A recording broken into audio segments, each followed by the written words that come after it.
तेव्हा मराठा समाजाच्या कल्याणाकरता विविध योजना केवळ आम्ही राबवल्या।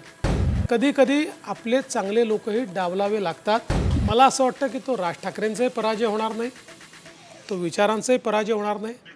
निवडणुकीमध्ये जेव्हा आपण उभे राहतो तेव्हा जय पराजय हा निवडणुकीचा एक भाग आहे। कुठल्या विजयाने कोणी काही म्हणजे चिर अमर होत नाही आणि एखाद्या पराजयाने कोणी संपत नाही। नमस्कार, साम टी व्हीमध्ये आपलं खूप खूप स्वागत। महाराष्ट्राच्या राजकारणातल्या अंतिम अशा लढाईचं, अत्यंत महत्त्वपूर्ण अशा राजकीय लढाईचं रणशिंग हे फुंकलं गेलेलं आहे आणि काहीच दिवसांमध्ये मतदानाच्या माध्यमातून तुम्ही अंतिम न्यायनिवाडा करणार आहात। त्या अगोदर आज बंडखोर कोणत्या पक्षाचे तेही स्पष्ट झालेलं आहे। त्यामुळे आता जवळजवळ चित्र स्पष्ट आहे की कोण कुणाच्या विरोधात लढणार आहे। या परिस्थितीमध्ये युती अंतर्गत वाद, आघाडी अंतर्गत वाद तेही पाहायला मिळालेले आहेत। मुळात यातून महाराष्ट्राचं राजकारण जाणार कोणत्या दिशेनं हा प्रश्न आहे। या संदर्भात चर्चा करण्यासाठी म्हणून स्वतः देवेंद्र फडणवीस आपल्याबरोबर आहेत। आपण त्यांच्याही चर्चा करणार आहोत। सर, खूप खूप स्वागत। थँक्यू, नमस्कार। सर, तुम्ही शंखनाद केला होता मधल्या काळामध्ये आणि तुतारीही फुकली गेली होती दुसऱ्या बाजूला। अशा परिस्थितीमध्ये बंडखोरी आता स्पष्ट झालेली आहे, कोण कोणाच्या बाजूनं। महायुतीसमोर पण एक मोठं आव्हान होतं बंडखोरांचं। काही प्रमाणावर शमलं आहे, काही कायम आहे। कसं बघता या पूर्ण वातावरणाकडे? मी असं म्हणेन की एकूण दोन्ही म्हणजे महायुतीसमोर आणि महाआघाडीसमोर सगळ्यांसमोरच बंडखोरांचं एक आव्हान होतं। पण आम्ही बऱ्यापैकी ते आव्हान थांबवू शकलो आहे, शमवू शकलो आहे आणि जवळपास आमच्या जे काही त्या ठिकाणी वेगवेगळे बंडखोर होते यांनी फॉर्म्स परत घेतल्यात। अगदी तुरळक अपवाद आहेत, याच्या व्यतिरिक्त सगळीकडे आम्ही मॅनेज करू शकलो। काँग्रेस आणि जी महाविकास आघाडी आहे यांची परिस्थिती अशी नाही आहे। त्या ठिकाणी मोठ्या प्रमाणात आजही बंडखोरी आहे। लोकांनी फॉर्म्स परत घेतलेले नाहीत, एकमेकांसमोर ते उभे आहेत। त्यामुळे निश्चितपणे त्याचा फटका त्यांना पडेल। पण त्याचबरोबर जर आपण म्हणलं, गोपाळ शेट्टींचा विषय होता, अत्यंत कळीचा विषय होता। तुम्ही सातत्यानं प्रयत्न करत होते।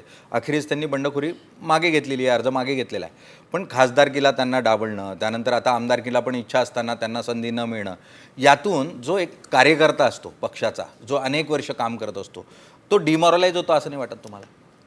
बघा, मला पहिल्या दिवशीपासनं या एका गोष्टीची खात्री होती की गोपाळ शेट्टी पक्षाचे अत्यंत प्रामाणिक कार्यकर्ते आहेत। त्यांचा एक आपला स्वभाव आहे, एखादा अन्याय झाला तर ते थेट बोलणाऱ्यांपैकी आहेत। त्याप्रमाणे त्यांनी थेट प्रतिक्रिया दिली। पण मला मनातनं विश्वास होता की शेवटी गोपाळजी हे पक्ष सांगेल तेच करतील आणि त्यांनी ते केलं। त्यामुळे मला गोपाळ शेट्टींसारख्या कार्यकर्त्याचा अभिमान वाटतो की कदाचित ते इंडिपेंडंट लढले असते तर निवडून देखील येऊ शकले असते किंवा भाजपची सीट ते लढल्यामुळे पडली असती। पण त्यांनी आपला जो प्रोटेस्ट रजिस्टर करायचा होता तो रजिस्टर केला। त्यांनी सांगितलं मला काही नको, फक्त भविष्यामध्ये निर्णय घेत असताना तुम्ही जरा विचारपूर्वक निर्णय घ्या, जे आम्ही देखील मान्य केलं। आणि मला असं वाटतं की गोपालजींसारखा जो एक आमचा नेता आहे याला आम्ही काही रिकामं ठेवणार नाही। निश्चितपणे त्यांना योग्य अशा प्रकारच्या जबाबदाऱ्या भविष्यात देखील मिळालेल्या आपल्याला पाहायला मिळतील। गोपाळ शेट्टी एक उदाहरण आहे, पण अनेक ठिकाणी अशा स्वरूपामध्ये की इतर पक्षातून आले आणि आमचे नेते झाले, आमदार झाले, अशा स्वरूपाचं जे पक्षात एक वातावरण तयार होतं आणि त्यातून मग संघाच्या मुशीत वाढलेला किंवा हिंदुत्वाच्या विचारानं पुढे आलेला असा कार्यकर्ता, मग तो म्हणतो की अरे किती कार्यकर्ते इतरांचे आणायचे, मग आम्ही काय करायचं, सतरंजा उचलायचं का? हा जो एक मानसिकता तयार होते याकडे, कारण तुम्ही पण संघाच्या मुशीतले आहात, तुम्ही कसं बघता? यावेळेस जरा उलटं आपल्याला पाहायला मिळतं आहे। आमच्याकडे फारसे बाहेरचे लोक आम्ही घेतले नाहीत, त्यांना आम्ही त्या ठिकाणी फार काही उमेदवाऱ्या दिलेल्या नाहीत। यालोट महाविकास आघाडीमध्ये आपल्याला पाहायला मिळतं आहे, आता जर तुम्ही त्यांच्या याद्या बघितल्या तर अनेक उमेदवार आमच्याच पक्षातनं गेलेले आहेत। त्यामुळे मला असं वाटतं की आम्ही हा प्रयत्न केला की पक्षातल्यांनाच आपण उमेदवारी दिली पाहिजे। शेवटी एक गोष्ट लक्षात घेतली पाहिजे की इलेक्टिव्ह मेरिट हा पण एक महत्त्वाचा निकष असतो। कारण शेवटी आपला व्यक्ती हा चांगलाच असतो, पण चांगलं असणं आणि निवडून येणं यात कधीकधी थोडी गॅप राहून जाते। आणि म्हणून निवडणुकीचे विचार करत असताना आपलाही आहे, निवडूनही येतो आहे, अशा प्रकारच्या माणसाला आपण पहिला प्रिफरन्स देतो। परंतु शेवटी निवडून येण्याचा निकष असल्यामुळे कधी कधी आपले चांगले लोकही डावलावे लागतात, त्याचं दुःख असतं. पण मला भारतीय जनता पक्षात एका गोष्टीचा आनंद आहे की आम्ही जेव्हा त्यांना समजावून सांगतो, बहुतांश लोक समजून घेतात. मुख्यतः आता कारण संस्कार आहे आणि त्या संस्कारामुळे साहजिक ते स्वीकारतात. पण अशा परिस्थितीत जर तुमच्या मित्रपक्षांकडे बघितलं, राष्ट्रवादी काँग्रेसकडे बघितलं किंवा शिवसेनेकडे बघितलं, तर त्यांना त्यांचं बंडखोर क्षमवणं किंवा शांत करणं शक्य झालेलं नाही. आणि अशा परिस्थितीमध्ये अजित पवार विरुद्ध एकनाथ शिंदे अशा लढती खूप ठिकाणी पाहायला मिळतात. बंडखोरी आता स्पष्ट झालेली आहे. नाही, मुळामध्ये आपण जर बघितलं तर एक 3-4 ठिकाणी अशा प्रकारची स्थिती होती. आता त्याच्यामध्ये 2च ठिकाणी अशा प्रकारची स्थिती राहिलेली आहे. बाकी सगळीकडे माघार झालेले आहेत. त्यामुळे आता कुठेही अशी परिस्थिती नाही आहे. आता मला असं वाटतं की आपण जर विचार केला तर पहिल्या झटक्यामध्ये आम्ही तिघांनी मिळून 240 जागा या क्लिअर केल्या. त्याच्यानंतर आम्ही 10 जागा सोडून सगळ्या जागा आमच्या क्लिअर झाल्या. 10 जागांना निश्चितपणे आम्हाला वेळ लागला आणि त्याच्यावर काही क्रॉस फॉर्म्स आम्ही टाकले, कारण वेळ नव्हता. फॉर्म टाकून ठेवणं गरजेचं होतं.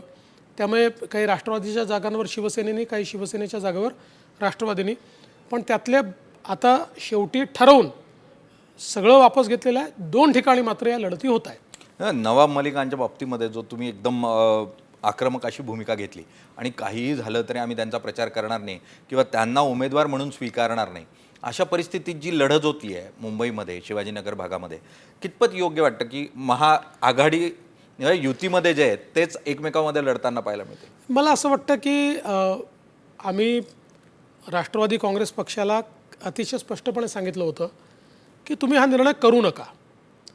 तथापि त्यांचा पक्ष आहे, त्यांना अधिकार आहे काय निर्णय घ्यायचा, त्यांनी तो निर्णय केला. आम्हाला तो निर्णय मान्य नाही, म्हणून आम्ही शिवसेनेचा फॉर्म टाकला. शिवसेनेच्या पाठीशी शिवसेना आणि भारतीय जनता पार्टी उभी राहील.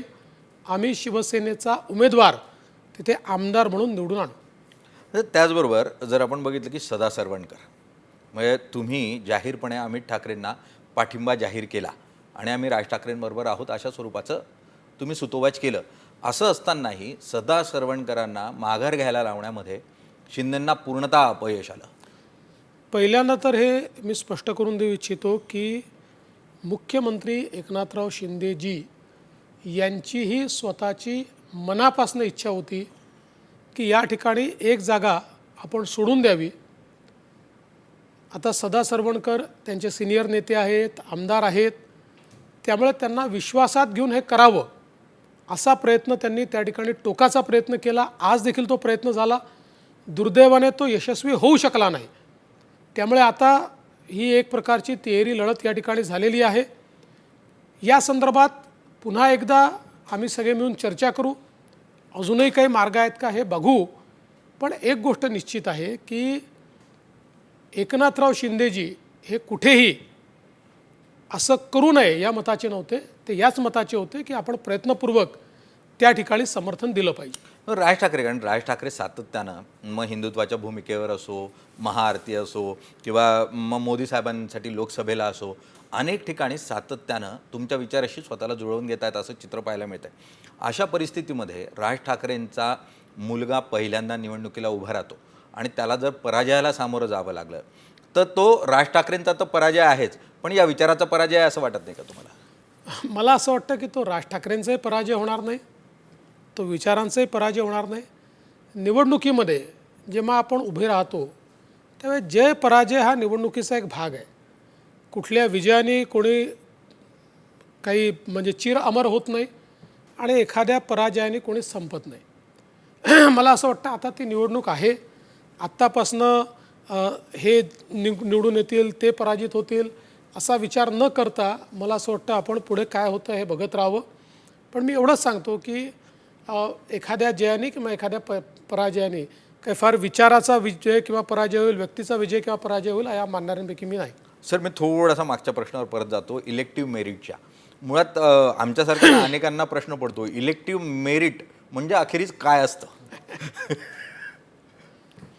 असं आहे की एक आपल्याला राजकीय कार्यकर्ते म्हणून एक जमिनीवरचा फील असतो. त्या मतदारसंघात पूर्वीच्या काळामध्ये लोकांनी कशा पद्धतीनं मतदान केलं आहे हे आपल्याला माहिती असतं. विविध समूह हे पॉवर डायनामिक्समध्ये कसं वागतात, कुठली समूह एकत्रित येतात, कुठली येत नाहीत, अशा सगळ्या ज्या काही पॉलिटिकल अर्थमॅटिकच्या गोष्टी असतात आणि पॉलिटिकल केमिस्ट्रीच्या गोष्टी असतात, या दोन्ही गोष्टी जिथे सर्वाधिक असतं त्याला आपण इलेक्टिव्ह मेरिट म्हणतो. त्यामुळे आम्ही काही प्रायव्हेट एजन्सीजचे सर्वे देखील आमच्याकडे असतात. आमच्या कार्यकर्त्यांचा एक क्वालिटेटिव्ह सर्वे आम्ही करतो. जे त्या मतदारसंघातले इन्फ्लुएन्सर्स असतात यांचा एक क्वालिटेटिव्ह सर्वे आम्ही करतो. आणि पूर्वीच्या काळामध्ये तो मतदारसंघ कशा प्रकारे मतदान करतो आहे याचं एक प्रकारे ॲनालिसिस आम्ही करतो. आणि या सगळ्या आधारावर आम्ही एक निर्णय घेत असतो की इलेक्टिव्ह मेरिट कोणाला आहे. अर्थात याचा अर्थ 100% वेळ आम्ही योग्य ठरतो असं नाही आहे. कधीकधी आमचे अंदाज सपशेल चूक ठरतात, पण बहुतांश वेळी ते योग्य देखील ठरतात. सर, तुम्ही केमिस्ट्रीबद्दल बोललात, पण आम्ही ऐकून आहोत की हे सगळं इकॉनॉमिक्स असतं म्हणून. पॉलिटिकल इकॉनॉमिक्स आहे. It is not pure economics, it is political economics. त्यामुळे पैशाच्या आधारावर निवडणुका जिंकता येतात या मताचा मी नाही आहे. पैशाच्या आधारावर एखादा व्यक्ती थोडं मॅनिप्युलेशन करू शकतो, थोडं अधिक बळ त्या ठिकाणी करू शकतो, पण निवडणूक जिंकण्याकरता अनेक फॅक्टर असतात.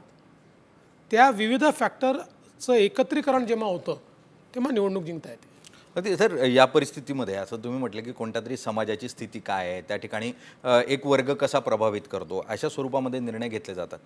सर्वेही अनेक झाले, म्हणजे भाजप सातत्यानं सर्वे करतं, अभ्यास करतं जमिनीवरचा. सध्याच्या अभ्यासात किती जागा दिसत आहे?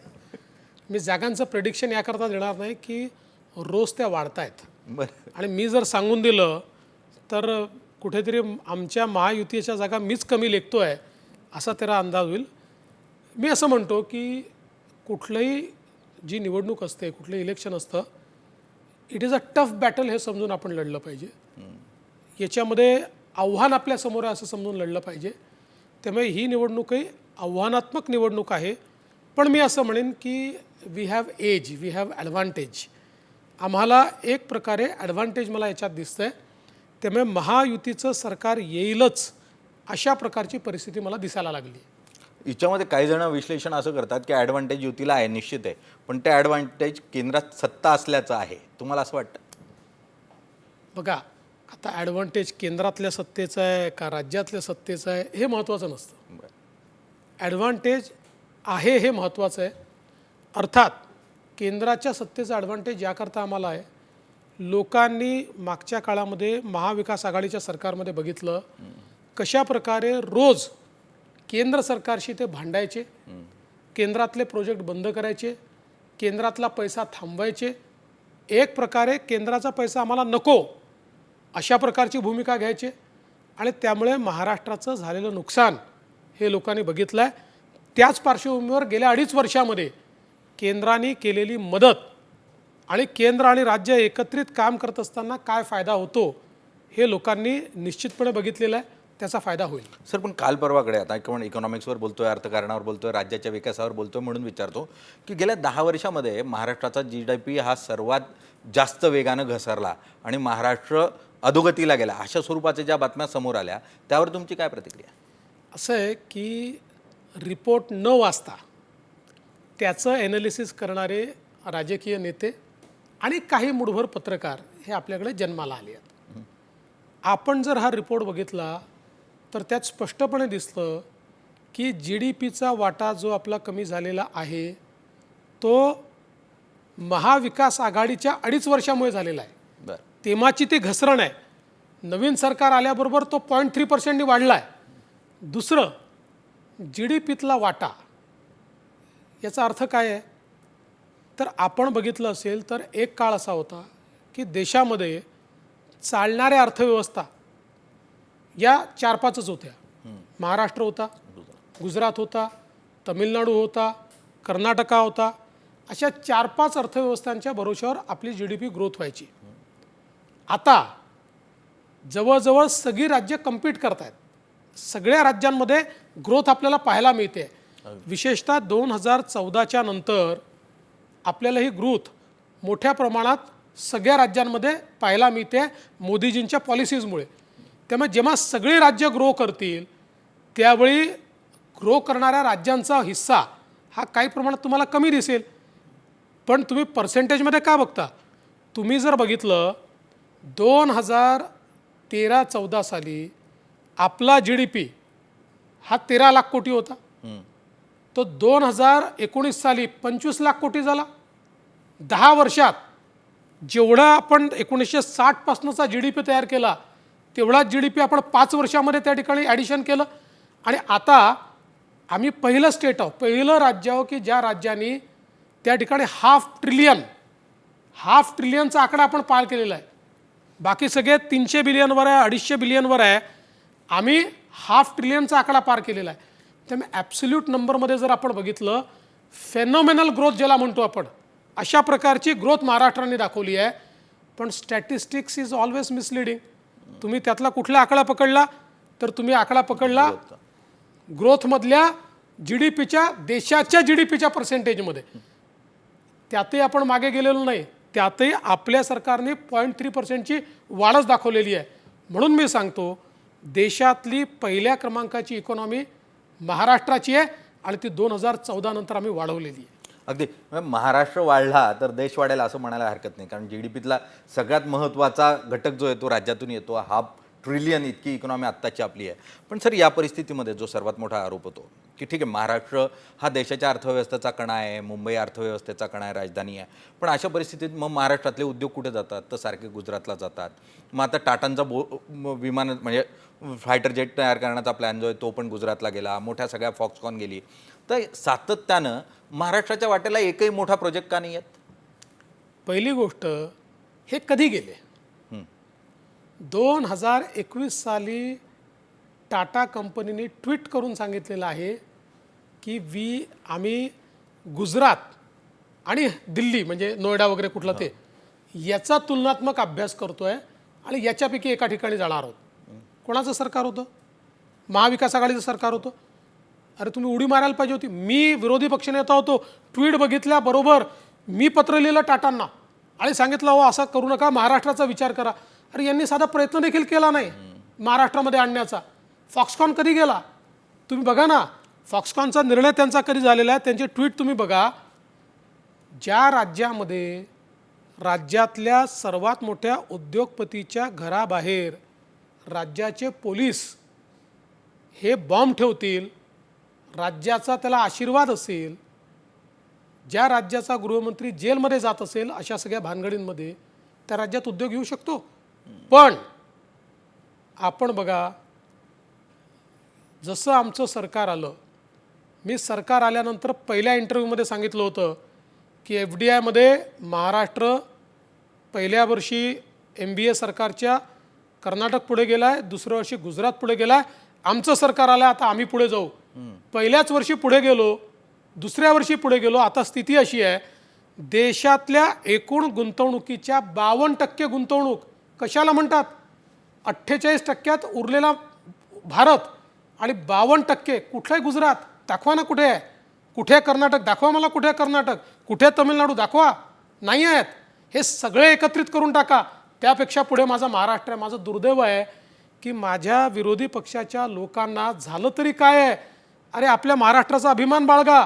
सगळ्यांच्या पुढे आपण गेलो, हेच गुजरातचे ॲम्बेसॅडर झाले आहेत. माझं तर खरं म्हणजे गुजरात सरकार इतकं नशीबवान आहे की त्यांना ॲडव्हर्टिजमेंट करायची गरजच नाही आहे. महाराष्ट्रातले महाविकास आघाडीचे नेतेच त्यांचे मुखंड झाले आहेत, तेच त्यांच्याबद्दल बोलत आहेत. आणि मला सांगा टोयोटा कुठे आली? मला सांगा या ठिकाणी सगळे मेजर ब्रँड जे ऑटोमोबिलचे आहेत आत्ता या 2 वर्षात आम्ही आणलेले आहेत. अरे गडचिरोलीमध्ये 20,000-30,000 कोटी रुपयाचं इन्व्हेस्टमेंट आम्ही आणतो. आज आपण बघितलं असेल तर संभाजीनगरच्या सगळ्या भागामध्ये 87,000 कोटी रुपयाचं आपण इन्व्हेस्टमेंट आणलं. पुण्याच्या भागामध्ये 3 लाख कोटी रुपयाचं इन्व्हेस्टमेंट आपण आणलं. 5 लाख कोटीचं इन्व्हेस्टमेंट आहे. दाखवा गुजरातमध्ये कुठे? नाही, पण त्यांचं असं म्हणणं आहे की तुम्ही जे म्हणतायत ऑटोमोबाईल सेक्टर्समध्ये ते एक्सटेन्शन ऑफ द प्रोजेक्ट आहेत. ॲक्च्युअल प्रोजेक्ट आणण्याचा जो प्रकार आहे, नवीन काहीतरी येणं जे आहे ते येत नाही आहे त्याची. माझा सवाल आहे की टोयोटा कुठे होतं? कुठे होता आपल्याकडे? नव्हतं. नवीन आहे. तमिळनाडूत होता. नवीन आहे. JSW कुठे होतं आपल्याकडे? ज्यांनी आता पहिल्यांदा EVच्या सेक्टरमधला सगळ्यात मोठं इकोसिस्टम आपल्याकडे तयार केलेली आहे. गोगोरो कुठे होतं आपल्याकडे? पहिल्यांदा त्यांनी सगळ्यात मोठी इकोसिस्टम आपल्याकडे सुरू केली. These are all new, these are not extension. हे सगळं नवीन आहे. हे जे एवढ्या मोठ्या प्रमाणात इन्व्हेस्टमेंट आपण आणलेलं आहे सगळं नवीन इन्व्हेस्टमेंट आहे. निश्चितच यातून रोजगार मिळतील अशी अपेक्षा करूयात. पण सर, रोजगाराचा प्रश्न आला म्हणून रोजगाराशी निगडीत आरक्षण आणि आरक्षणाचा प्रश्न म्हणजे तो महाराष्ट्राच्या राजकारणातला सगळ्यात कळीचा मुद्दा झाला आहे सध्या, आणि तो तुम्हाला सर्वात जास्त त्रासदायक ठरतोय. जरांगेंनी उमेदवार न देण्याचा निर्णय घेतला आहे आणि त्याची अधिकृत घोषणा केली आहे. कसं बघता याकडे? असं आहे, लोकशाही आहे. निवडणूक लढायचं कोणी ठरवू शकतो, न लढायचं कोणी ठरवू शकतो. त्यामुळे याच्या संदर्भात मी काय फार मत माझं व्यक्त करणार नाही. त्यांनीच लढायचं ठरवलं होतं, त्यांनीच अनेक नेत्यांशी चर्चा केली, मग मुस्लिम समाजाच्या नेत्यांची चर्चा केली, अन्य समाजाच्या नेत्यांची चर्चा केली, मग जागांची घोषणा केली. मग आता मी लढणार नाही म्हणून त्यांनीच घोषित केलं. लोकशाही आहे, त्यांचा अधिकार आहे, कुठल्याही घोषणा ते करू शकतात. माझी त्याच्यावर काही प्रतिक्रिया नाही आहे. भविष्यामध्ये मी लक्ष ठेवून आहे ते कुठली भूमिका घेतात, ती भूमिका आल्यानंतर मग काही प्रतिक्रिया द्यायची असेल ती. पण यामध्ये जरांगेंना चालवण्यामध्ये की त्यांचा जो एक ब्रेन आहे तो महायुतीतच आहे अशा स्वरूपाचा जो एक सातत्यानं चर्चा होत होती की जरांगेंच्या मागे आर्थिक पाठबळ कुठून जाते तर महायुतीतूनच जात आहे. जरांगेंचा बोलविता धनी कोण आहे तर तो महायुतीतलाच नेता आहे एक मोठा. का म्हणून तुमच्या विरोधात काय अंतर्गत वातावरण निर्मिती करण्याचा प्रयत्न होता? मी तरी हे ऐकलं नाही. या उलट मला हे नेहमी ऐकायला मिळायचं की सगळं कनेक्शन महाविकास आघाडीतलं आहे असं ऐकायला मिळायचं मला. मी त्याच्यावर काही कमेंट करत नाही आहे, पण सातत्याने महाविकास आघाडीचे नेते जाऊन भेटायचे, ते भेटल्यानंतर काही गोष्टी घडायच्या. त्यामुळे कनेक्शन कुठे आहे तर बाबा तिथे आहे अशी चर्चा लोकांमध्ये मला सातत्याने ऐकायला मिळायची. महायुतीतलं कनेक्शन मला कुठे दिसलं नाही. मला देवेंजी, तुम्ही खूप प्रयत्न केलात, तुम्ही सरकारमध्ये आलात 14ला, त्यानंतर तुम्ही मराठा आरक्षण मिळावं यासाठी प्रयत्न केले, आम्ही ते जवळून बघितले आणि ते काही प्रमाणावर यशस्वी होतानाही पाहायला मिळाले. तर आत्ताच्या परिस्थितीमध्ये हा जो अत्यंत रंजला गांधलेला असा प्रश्न आहे महाराष्ट्रातला, आता हा प्रश्न सुटेल तर कसा सुटेल मराठा आरक्षणाचा? बघा, दोन गोष्टी आहेत. एक तर पहिल्यांदा हे लक्षात घेतलं पाहिजे की आत्ता मराठा समाजाला आरक्षण आहे. 10% आरक्षण माननीय शिंदेजींच्या नेतृत्वातल्या सरकारने दिलं आहे आणि त्यानुसार भरत्या देखील झाल्या आहेत, त्यानुसार ॲडमिशन्सही मिळालेले आहेत, लोक शिकत आहेत, नोकरी करत आहेत. कोर्टाने हे आरक्षण नाकारलेलं नाही. आता प्रश्न काय आहे, आपण जर या आरक्षणाच्या संदर्भात समजून घेतलं, आरक्षणाची मागणी सुरू कधी झाली? 1980 साली. 82 साली स्वर्गीय अण्णासाहेब पाटलांनी तत्कालीन मुख्यमंत्र्यांना सांगितलं की तुम्ही जर आरक्षण दिलं नाही तर माझं जीवन संपवेन. मिळालं नाही म्हणून स्वतःला गोळी मारून घेतली. तिथपासनं तर जवळजवळ 32 वर्ष, 2014पर्यंत 32-34 वर्ष ही लढाई सुरू होती. 4 वेळा पवारसाहेब मुख्यमंत्री झाले. 4.5 वर्षाचा अपवाद सोडता पूर्ण काळ काँग्रेस राष्ट्रवादीचं सरकार होतं, पण त्यांनी आरक्षण दिलं नाही, लक्ष देखील दिलं नाही. आयोगाचा साधा रिपोर्ट देखील मराठा समाजाच्या फेवरला आला नाही. 14ला जेव्हा मी मुख्यमंत्री झालो त्यावेळेस आपण आयोग तयार केला. आयोगाने मराठा समाजाच्या फेवरमध्ये निर्णय केला. त्यानंतर आपण आरक्षण दिलं. हायकोर्टाने आरक्षण वैध आहे म्हणून सांगितलं. जोपर्यंत मी मुख्यमंत्री होतो सुप्रीम कोर्टाने देखील हे आरक्षण वैध ठेवलं होतं. त्यानंतर महाविकास आघाडीचं सरकार आलं, आरक्षण गेलं. मग पुन्हा नवीन सरकारमध्ये आम्ही दिलं आणि एवढंच करून आम्ही थांबलो नाही. आम्ही अण्णासाहेब पाटील आर्थिक विकास महामंडळ स्थापन केलं आणि या महामंडळाच्या माध्यमातून त्या ठिकाणी 1 लाख मराठा तरुणांना उद्योजक केलं. सारथीची स्थापना केली. सारथीमधनं अनेक मराठा समाजाचे विद्यार्थी किंवा तरुण IAS झाले, IPS झाले, प्रोफेसर झाले, MPSC पास झाले. त्यामुळे मराठा समाजाच्या कल्याणाकरता विविध योजना केवळ आम्ही राबवल्या. आज जे लोक या ठिकाणी बोलत आहेत, इतक्या वर्षाच्या त्यांच्या राज्यामध्ये एक मराठा समाजाकरता त्यांनी केलेलं एक कल्याणकारी काम ते दाखवू शकतात का? राजकारणाच्या व्यतिरिक्त काही केलं आहे का? बरं, राजकारणही जे केलं प्रस्थापित मराठ्यांचं केलं, विस्थापित मराठ्यांचं राजकारण तरी त्यांनी कधी केलं का? त्यामुळे माझं अगदी स्पष्टपणे मत आहे की या सगळ्या लढाईमध्ये जरांगे पाटील यांची मागणी काय आहे, तर मराठा समाजाला ओबीसीमध्ये आरक्षण द्या. मी प्रत्येक वेळी सांगतो की एका मिनिटाकरता आपण मान्य करूया की देवेंद्र फडणवीस अत्यंत नालायक माणूस आहे, पण माझा सवाल एवढाच आहे की शरद पवार साहेब, उद्धव ठाकरे साहेब, नाना पटोलेजी हे लिखित द्यायला तयार आहेत का की त्यांचं सरकार आल्यानंतर ते मराठा समाजाला ओबीसीमध्ये आरक्षण देतील? बरं जाऊ द्या, लिखित नका, तोंडाने तरी बोलायला तयार आहेत का? त्यांना प्रश्न विचारला अनेक वेळा, प्रश्नाला बगल दिली ना, कधीतरी उत्तर दिलं का? मग शेवटी जर अशा प्रकारची परिस्थिती आहे की ज्याच्यामध्ये तुम्ही ज्यांची बाजू घेतात, मला टार्गेट करा, मला समजतं की मुख्यमंत्र्यांना टार्गेट करत नाहीत, दुसऱ्या उपमुख्यमंत्र्यांना करत नाही, केवळ मला करतात. राजकीयदृष्ट्या मी एवढा परिपक्व आहे, त्याचा मला अर्थ कळतो ते मला का करतात, मला काही अडचण नाही आहे. पण किमान तुम्ही मराठा समाजाकरता सच्ची लढाई लढता आहात तर यांना विचारा ना एकदा, त्यांच्याकडनं घ्या ना लेखी, किंवा त्यांना बोलायला तर सांगा. त्यांनाही तुम्ही बोलायला सांगणार नाही आणि फक्त मला टार्गेट कराल तर जनतेला समजणार नाही. जनता एवढी भोळी आहे, मराठा समाजाला काही समजत नाही. अरे हा फार हुशार समाज आहे, या समाजाला सगळं समजतं. आता तुम्ही जिकडे इशारा करताय त्याच थेट प्रश्नावर येतो. 2014ला देवेंद्र फडणवीस मुख्यमंत्री झाले तेव्हापासून त्यांना जात चिटकली, ते ब्राह्मण आहेत म्हणून त्यांच्या विरोधात सातत्यानं प्रचार झाला आणि मग देवेंद्र फडणवीस कसे महाराष्ट्राला मुख्यमंत्री म्हणून योग्य नाही अशा स्वरूपाचे चित्र झालं. तुम्हाला असं वाटतं की तुम्ही जानवदारी असणं किंवा तुम्ही ब्राह्मण असणं हे राजकीयदृष्ट्या अडचणीचं ठरतंय? लोकांच्या मनात जात नाही आहे, जात नेत्यांच्या मनात आहे. लोकांच्या मनात जात असती तर महाराष्ट्राच्या इतिहासामध्ये दुसऱ्यांदा 100पेक्षा जास्त जागा कोणीच नाही आणल्या. तुम्ही बघा, पण आमच्या आल्या कारण लोकांचा विश्वास आमच्यावर होता, मोदीजींवर विश्वास होता. जात नेत्यांच्या मनात आहे, जात जनतेच्या मनात नाही. जनतेला काम पाहिजे आहे, कार्य पाहिजे आहे, जनता कार्याकडे पाहते, ती जातीकडे पाहत नाही. पण आपल्या राजकीय स्वार्थाकरता जात जिवंत ठेवली पाहिजे असा राजकारण्यांचा भर असतो. काही काळ चालेल, अजून काही वर्ष आपल्याला हे समजून घ्यावं लागेल की जात आधारित राजकारण हे सत्य आहे, ते होणार आहे. शेवटी प्रत्येक गोष्टीचा एक काळ असतो, जेव्हा तो काळ येईल त्यावेळेस ते राजकारण बदलेल. अगदी जात नाही ती जात अशा स्वरूपाची राजकीय परिस्थिती महाराष्ट्राच्या राजकारणातली आहे. पण मधल्या काळात आम्ही एक जाहिरात बघितली की एक म्हातारी आजी देवेंद्र फडणवीसांच्या डोक्यावर हात ठेवती आहे आणि मग तिकडे होते देवाभाऊ आणि प्रस्थापितांनी कसं तुम्हाला अडचणीत आणण्याचा प्रयत्न केला. पण देवेंद्र फडणवीस जे महाराष्ट्रातले भाजपचे सर्वात मोठे नेते आहेत, त्यांना किंवा त्यांच्या कार्यकर्त्यांना देवेंद्र फडणवीसांना देवाभाऊ अशा स्वरूपामध्ये पुन्हा एकदा चर्चेत आणण्याची आवश्यकता का पडली? पक्षात अंतर्गत कलह आहे त्यामुळे पकड थोडीशी ढिली होते देवेंद्र फडणवीसांची पक्षावरची?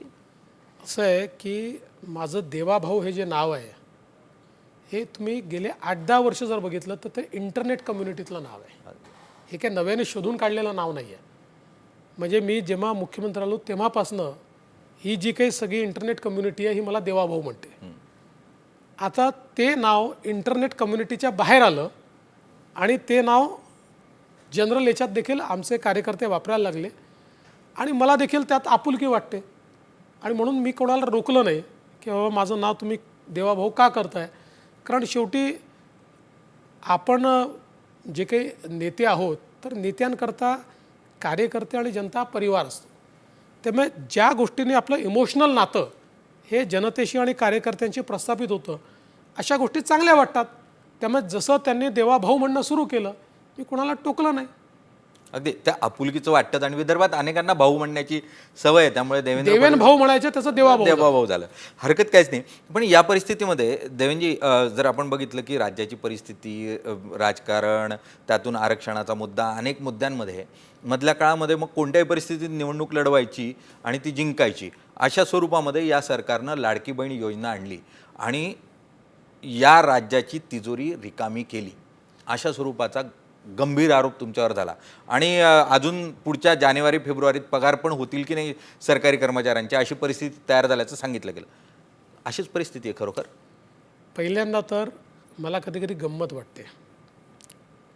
आम्ही लाडकी बहीण योजना आणली, काँग्रेसचे लोक म्हणाले पैसे मिळणार नाहीत. हम्म.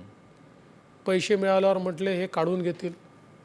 ते झाल्यानंतर त्यांचे अधिकृत लोक हे कोर्टामध्ये गेले की ही योजना बंद करा, हा पैशाचा अपव्यय आहे.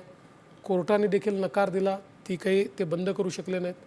आता ते लोक म्हणतात आम्ही याहीपेक्षा जास्त पैसे देऊ. आता एक तर त्यांनी ठरवलं पाहिजे की राज्याच्या तिजोरीत पैसे आहेत की नाही आहेत.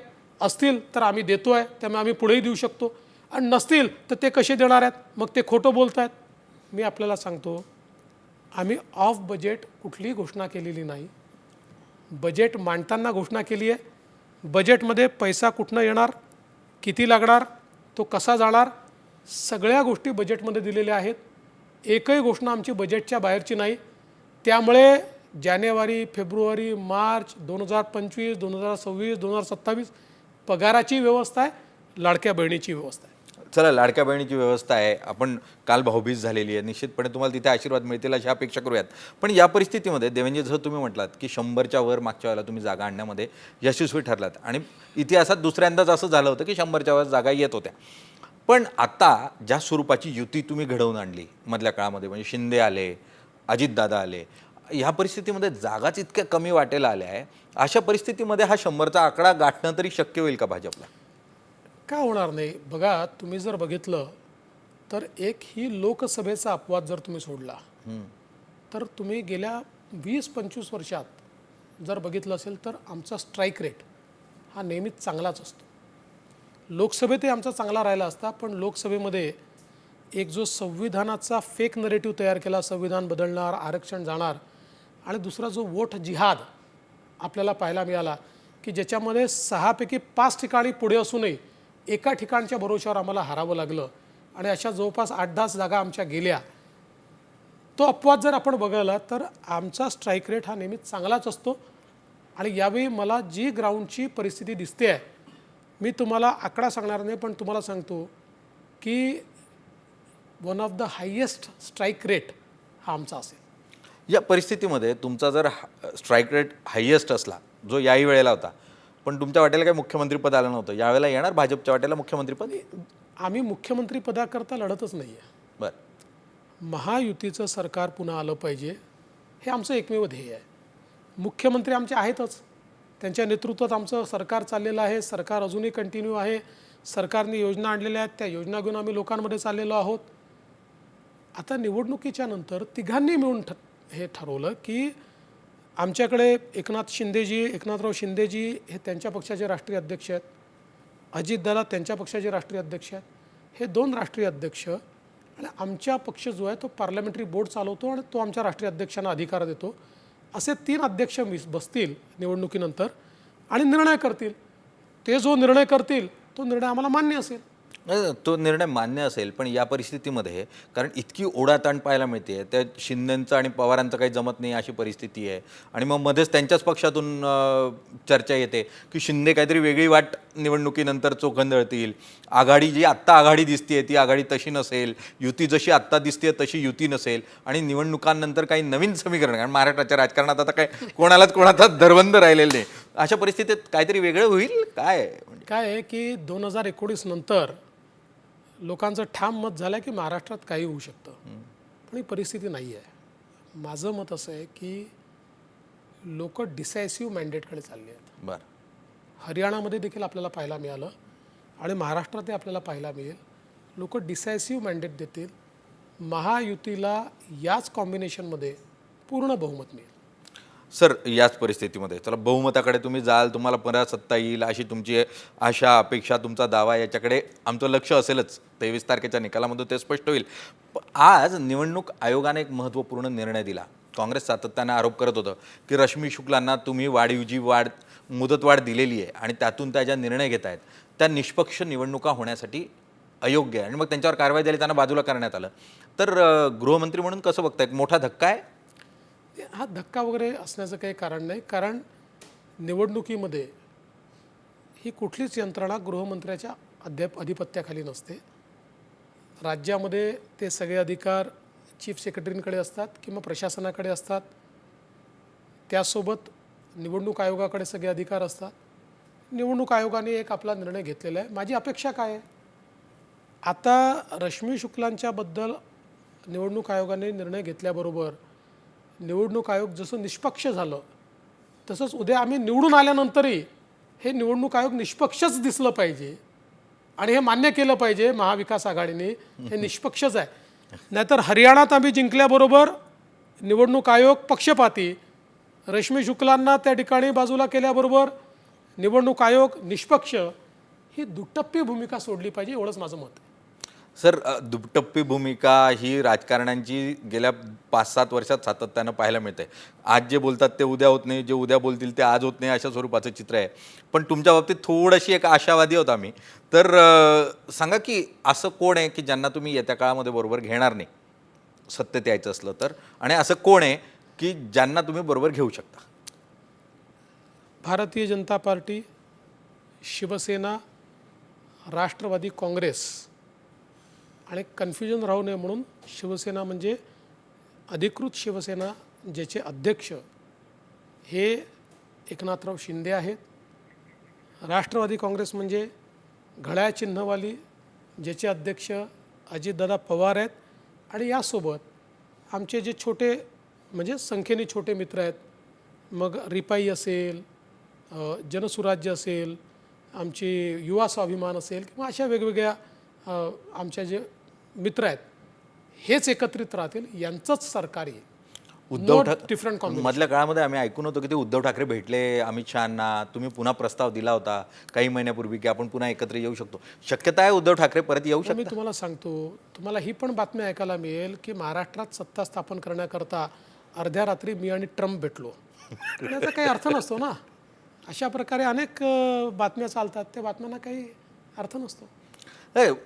एक चित्र तर स्पष्ट होताना पाहायला मिळत आहे की युती सध्याच्या परिस्थितीमध्ये पुन्हा एकदा गोडदोड करताना पाहायला मिळते. मधल्या काळामध्ये युतीला परत यश मिळेल की नाही अशा स्वरूपाचं चित्र होतं, मात्र आत्ता स्थिती काहीशी बदलताना पाहायला मिळते. पण मतदार म्हणून आपल्याला जागरूक राहायचं आहे, कारण मतदार म्हणून आपल्याला स्पष्ट निर्णय द्यायचा आहे. जे काही सरकार असेल तर स्पष्टपणे आलं तरच हा घोडे बाजार रंगणार नाही, अन्यथा परत महाराष्ट्रातला गोंधळ जसा आपण गेले काही महिने काही वर्ष बघत आलो आहे तोच परत पाहायला मिळेल. त्यामुळे राजकारण्यांना दोष देण्याच्या अगोदर मतदार म्हणून आपण दोषी असू, योग्य निर्णय घ्याल येत्या 20 तारखेला. सर, खूप खूप धन्यवाद. धन्यवाद सर, खूप धन्यवाद. देश विदेशातील प्रत्येक घडामोडींचे लाईव्ह अपडेट मिळवण्यासाठी आता साम टीव्हीच्या सर्व सोशल मीडिया प्लॅटफॉर्मला लाईक, फॉलो आणि सबस्क्राईब करा. तसंच सर्व नोटिफिकेशनसाठी बेल आयकॉन प्रेस करायला विसरू नका.